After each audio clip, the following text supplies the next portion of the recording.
तो hello everyone, welcome back to my channel. और आज हम वापस आ चुके हैं एक नई वीडियो के साथ, जिसमें हम बात करेंगे एफएससी की कुछ चेक पॉइंट्स के बारे में, जो कि उसको देखनी चाहिए जब वो साइट के अंदर जाता है तब। तो इसको हम कई लेवल्स में रखेंगे। तो अभी हम बात करते हैं बेसिक जनरेटर के बारे में, और बेसिक जो आपका एसपीएस होता है उसके बारे में।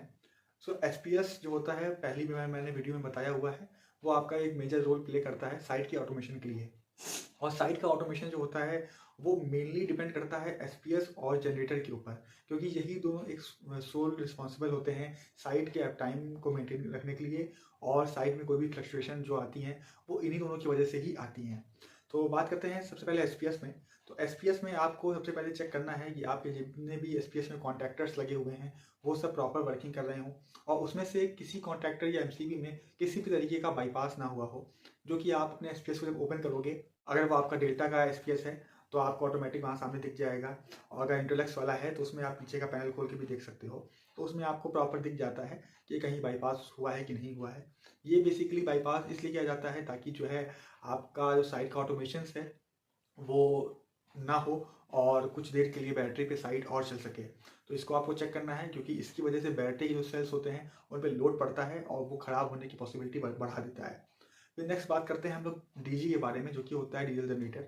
तो जनरेटर आप जानते हैं, जो भी आपकी विलेज की साइट्स होती हैं या फिर जो कि बहुत बड़ी साइट्स होती हैं आपकी, जैसे कि 3 टेंडेंसी की जो साइट्स होती हैं बीएससी होती हैं। खैर बीएससी की बात नहीं करेंगे, वो तो अपने आप में ही एक बड़ा इंपॉर्टेंट साइट होता है, तो उसमें इतना कोई नहीं करता है। बट जो आपकी 3 टेंडेंसी या 2 टेंडेंसी की साइट होती हैं, वहाँ पे जो विलेज एरिया की मोस्टली साइट्स होती हैं वहाँ पे आपको जनरेटर मिल जाता है। तो जनरेटर बेसिकली आपको 15 kVA या 25 kVA का मिलता है, मोस्टली आपको 15 kVA का मिलता है। तो वहाँ पे भी आपको चेक करना है कि आपका जो जनरेटर है उसके कुछ 2-3 पार्ट्स होते हैं वो प्रॉपर वर्किंग में है या नहीं है। पहली चीज़ आपको जनरेटर में चेक करनी है कि जो आपके जनरेटर का जो मीटर होता है, जो कि आप कितने घंटे जनरेटर वर्क किया है वो दिखाता है जनरेटर के डिस्प्ले पे, वो आपको चेक करना है वो प्रॉपर वर्किंग में है कि नहीं। वो अगर एनालॉग हुआ या डिजिटल हुआ, वो दोनों आपको चेक करना है कर रहा है कि नहीं कर रहा है। अगर नहीं करता है तो उसकी आप पीटी टेस्ट करवाइए, और उसको जो है आप फिक्स करवा सकते हैं, क्योंकि वो आपका एक रफ आइडिया दे देता है कि जनरेटर आपका कितना रन किया है।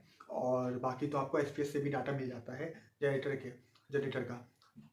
उसके बाद बात करते हैं जनरेटर के अंदर आपका जो डीजल फिल होता है, डीजल टैंक जो होता है, डीजल टैंक में किसी तरीके का किसी ने कोई छेड़खानी तो नहीं। पहली चीज़ तो चेक करिए जो आपका डीजल है वो जनरेटर के टैंक में ही रखा जा रहा है, या फिर किसी और बकेट में, या किसी और आपका जो बॉक्सेस होते हैं जिसमें जो आपके टेक्नीशियंस होते हैं जो थोड़ा बहुत उसमें छेड़खानी करते हैं, तो वो अलग से भी डीजल रखते हैं।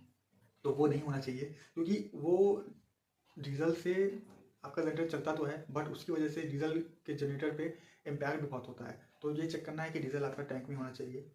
नेक्स्ट चीज़ जो होती है वो उसका जनरेटर का आपका ऑटोमेशन होता है।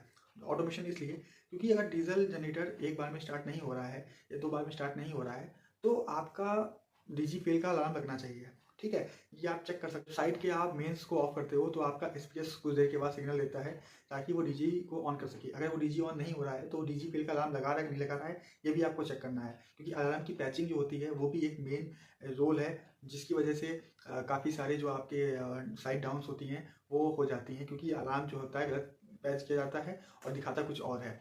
तो उस समय वो आपको जो है गलत अलार्म की वजह से आपका ध्यान नहीं जाता है, और डीजी फेल होने के बाद भी साइट चलती रहती है बैटरी पे, और एक वक्त के बाद साइट डाउन हो जाती है। तो इसको आपको चेक करना है कि आपकी जो डीजी है वो ऑटोमेशन में है कि नहीं है, और जो डीजी फेल अलार्म है वो आपके जो टॉक होता है जहाँ से कॉल आपके पास आती है उनमें डिस्प्ले कर रहा है कि नहीं कर रहा है। अगली चीज़ जो होती है वो डीजी की क्रैंकिंग होती है, जो कि बहुत ही इंपॉर्टेंट चीज़ होती है, क्योंकि डीजी क्रैंकिंग जो ऐसी चीज़ होती है जो डीजी को स्टार्ट करने में काम करती है। और कई बार यहाँ पे बैटरी का यूज़ किया जाता है, बट जो कि हमारी कंपनीज होती हैं वो क्रैंकिंग ही देती हैं, तो क्रैंकिंग कई बार ख़राब भी हो जाती हैं। तो उसको आपको चेक करना है वो क्रैंकिंग काम कर रही है कि नहीं कर रही है। अगर नहीं कर रही है उसकी आप टी टेस्ट करवाइए और उसको प्रायोरिटी पे चेंज करवाइए, क्योंकि अगर डीजी को सप्लाई ही नहीं मिलेगी स्टार्ट होने के लिए तो आपकी साइट कितनी भी ऑटोमेशन में वो डीजी फेल का अलार्म लगा के आपकी साइट को अफेक्ट कर सकती है। नेक्स्ट चीज़ जो होती है वो आपकी एसपीएस और डीजी की रीडिंग्स होती हैं। एसपीएस में आपको सारी रीडिंग्स मिल जाती हैं, ईबी पीबी डीजी की। तो वो आपको चेक करते रहना है कि जो तीनों रीडिंग आपकी मैच कर रही है कि नहीं कर रही हैं। अगर आपकी रीडिंग मैच नहीं कर रही हैं तो उसको आप जो है वेरीफाई करवाइए, और उसकी टी रेस करके उसको सही करवाइए, या फिर अपने टेक्नीशियन को वार्निंग दीजिए कि ये गलत चीज़ टेम्परिंग हो रही है, इसको आप नहीं करेंगे। तो ये बेसिक 2 चीज़ें होती हैं जो कि साइट के परफॉर्मेंस पे बहुत अच्छा इंपैक्ट करती हैं, क्योंकि इनमें कोई भी छेड़खानी होती है तो वो सीधे साइट की परफॉर्मेंस पे और टाइम पे इफेक्ट करती है।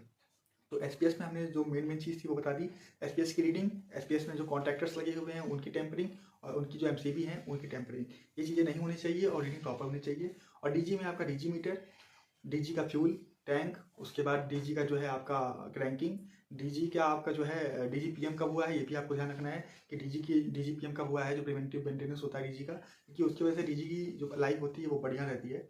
तो ये सब चीज़ें आपको चेक करके रखना है। और इसके बाद जो है आपकी साइट पे इम्पैक्ट जो है बुरा नहीं आता है और साइट प्रॉपर वर्क करती है। बट रूरल एरिया में ये इम्पैक्ट आता ही आता है, क्योंकि जो हमारे नीचे के स्टाफ होते हैं वो कुछ ना कुछ छेड़खानी करते हैं। तो अगर आपको पकड़ में आ रहा है तो वेल एंड गुड है, इसको आप वार्न करिए और उसको आप सही करके रखिए।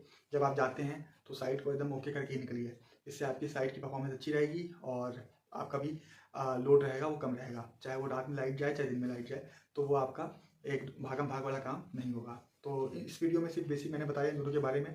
अगर और डीप में चाहिए तो बताइएगा कमेंट करके, मैं इसके ऊपर और डीप में लाऊंगा वीडियो। बाकी एसएमपीएस और बैटरी बैंक के ऊपर भी मैं नेक्स्ट वीडियो लेके आऊँगा, तो उसके बारे में नेक्स्ट वीडियो में बात करते हैं। इस वीडियो में अगर आपको कुछ अच्छा लगा हो तो लाइक कर दीजिएगा, कमेंट करके बता दीजिएगा। बाकी मिलते हैं नेक्स्ट वीडियो में। बाकी वीडियोस आप देख सकते हैं चैनल पे जाके। और that's all for this video, thank you.